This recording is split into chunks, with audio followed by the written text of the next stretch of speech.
Halo semuanya, kembali lagi di pembahasan materi mengenai ombudsman. Di video part yang kedua ini, saya akan kembali menjelaskan mengenai jenis-jenis ombudsman dan sejarah ombudsman di Indonesia.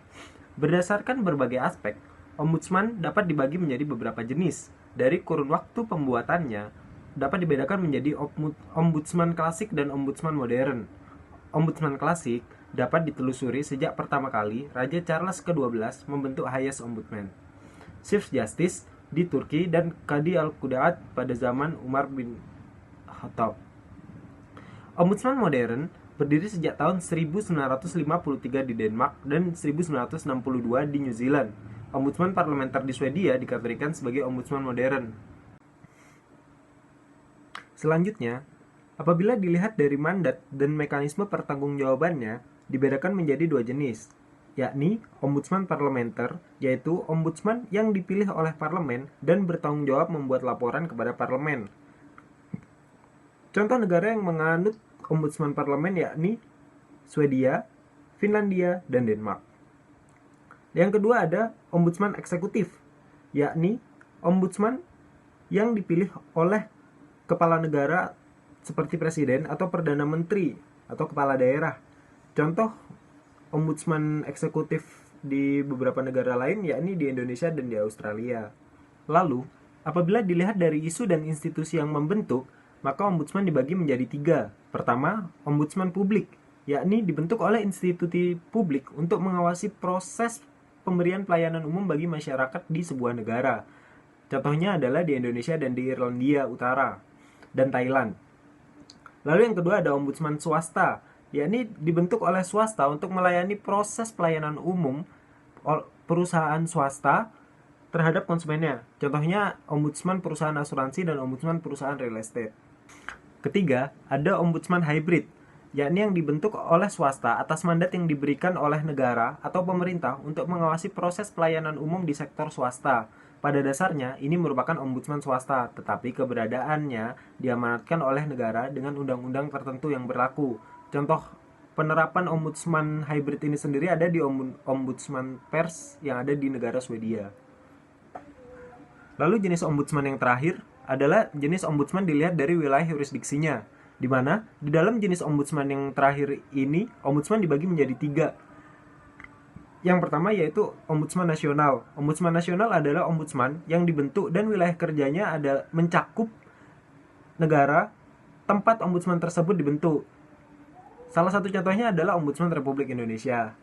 Yang kedua, ada ombudsman daerah, di mana ombudsman tersebut wilayah kerjanya ada di dalam daerah di suatu negara. Contoh dari ombudsman ini adalah ombudsman daerah Yogyakarta, ombudsman daerah Pangkal Pinang, dan ombudsman daerah Jakarta. Yang terakhir ada ombudsman multinasional, di mana ombudsman ini dibentuk melalui kesepakatan beberapa negara yang berada di satu regional yang sama untuk melakukan sistem pengawasan yang sama. Contoh dari ombudsman multinasional sendiri ini ada di ombudsman Eropa.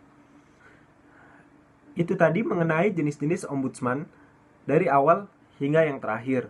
Lalu selanjutnya, saya akan menjelaskan mengenai sejarah ombudsman di Indonesia hingga saat ini.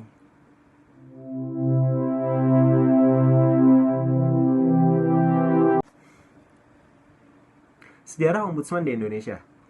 Di Indonesia, pasca reformasi, pemulihan lembaga pemerintahan gencar dilakukan.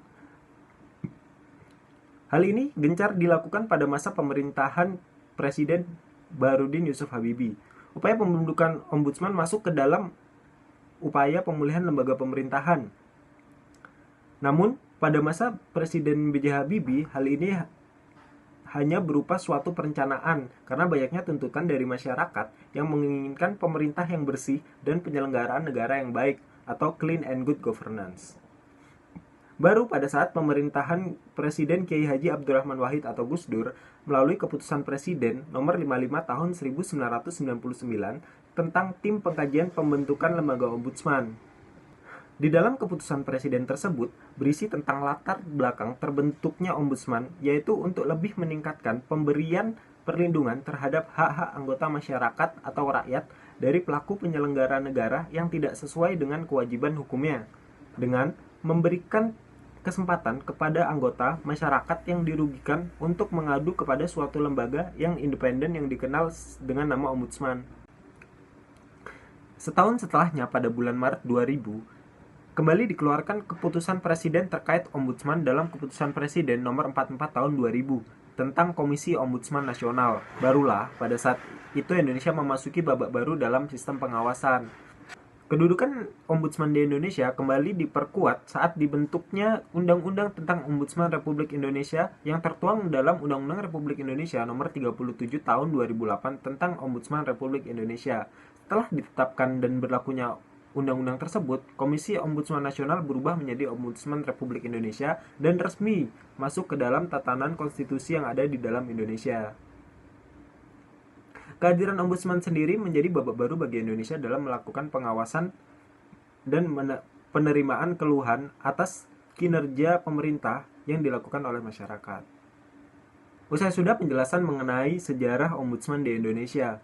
Untuk selanjutnya mengenai fungsi, tugas, wewenang, juga anggota Ombudsman akan dijelaskan oleh rekan saya Tengku Ahmad Nuralusaini di part video selanjutnya. Terima kasih.